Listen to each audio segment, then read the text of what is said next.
నాకు పొద్దుగాలనే తెలిసింది వికారాబాద్లో ఒక హనుమంతుని విగ్రహము ధ్వంసం చేసిందని. నేను రాత్రి అయింది ఇక్కడికి వచ్చే వరకు అది ఎక్కడుందంటే ఐటీఐ కాలేజ్ కాంపౌండ్ ఉన్నది. లోపలికి వచ్చి చూసిన ముఖాన్నంతా పలగొట్టింది.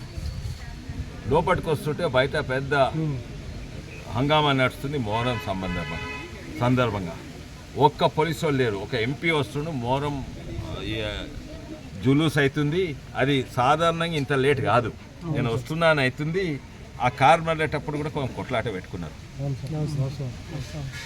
అదన్నీ పక్కకు పెట్టండి. ఇది మొట్టమొదటిసారా? రాజధాని అయింది, శంషాబాద్ అయింది, కోట్పల్లి అయింది, పట్నంలో ఎన్నో జాగాలైనది.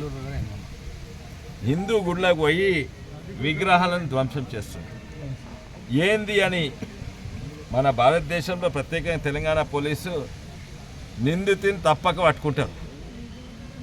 కానీ ఈడ ఎవరినో పట్టుకొని ఒక్కజాలు కాదు, అంతటా హిందువే ఉంటాడు, వాడు పిచ్చోడు ఉంటాడు, వాని పిచ్చోని సర్టిఫికేట్ ఉంటుంది.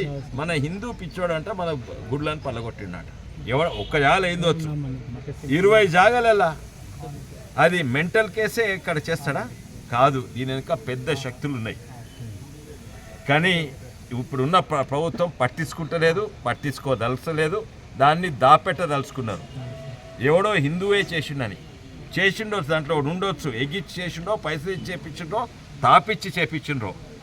కానీ ఇక్కడ ఉన్నది వీడియోలలో ఉన్నది ఎవరో అంట పక్క బస్తీ నుంచి, ఎక్కడి నుంచి అయ్యా, కొత్తగడి నుంచి ఎవరో హిందూ పేరే ఉన్నది. ఆయన పీర్ల పండుగ బాగా తాగి డాన్స్ చేసి హిందువులు వేస్ట్, ముస్లిమ్స్ బెస్ట్ అన్నాడంట. అంటే వాడు తాగి ఎగిచ్చి చేపించిండు. కానీ పట్టుకుంది వాని ఒక్కడే. వాని ఇంటి ఎవరున్నారు? దీని ఇంటి ఏంది? ఇది ఉత్త వికారాబాద్ జరిగిందా? కాదు, 20-30 జాగాలే తెలంగాణలో జరిగింది. ఇప్పటి వరకు పోలీసు వాళ్ళకి తెలియదు. పొలిటికల్ ప్రెషర్ ఉందా?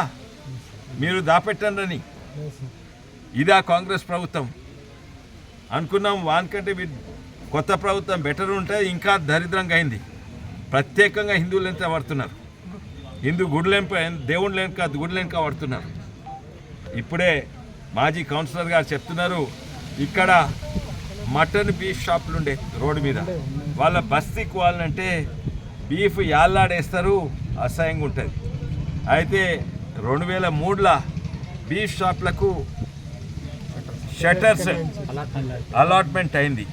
అయినా కూడా వాళ్ళు రోడ్ల మీద చేసుకోవాలి, వీళ్ళని ఇబ్బంది పెట్టాలి, వీళ్ళ ముక్కుల బీఫ్ వాసన రావాలని రోడ్ల మీదనే చేస్తున్నారు, వాళ్ళ లోపల పోతలేరు. ఇక్కడ గుడెనక ఈడ ఏజాసో ఎవరో అంట, ఇది చూడండి, కబ్జా చేస్తున్నారు. ఈ గుడి ఉన్నది గుడెనక, ఇంతకుముందు 3 ఫీట్లు, ఇప్పుడు 4 ఫీట్ ముంగట వచ్చింది. ఆ బాల్కనీ దీని గుడి మీదనే కడుతున్నాడు ఏజాసో ఏటైనా. ఏం చేస్తున్నారు అధికారులు? ఇవి నిజంగానే కాంగ్రెస్ ప్రభుత్వం అంటే ఇటువంటి ప్రభుత్వం. తప్పనిసరి కొట్లాడదాము, చూద్దాము. ఒక్కసారి కాదు, తప్పనిసరిగా వీళ్ళు పోలీసు వాళ్ళు యాక్షన్ తీసుకోవాలి.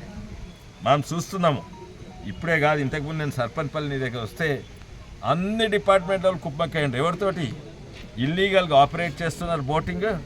ఆడ వాళ్ళకి పర్మిషన్ ఏం లేదు. నేను చెప్పినా అందరితోటి మళ్ళీ నడిపిస్తుండ్రు.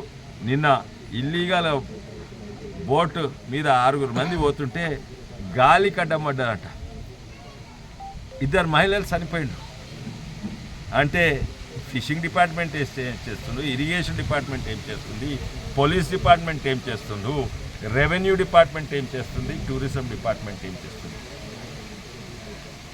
అంటే అందరూ ఎవరిది వాళ్ళు మీరు తినండి, మీ వాట మీరు తినండి, మీ వాట మీరు తినండి. ఇంత దరిద్రంగా అయిపోయింది ఈ ప్రాంతము.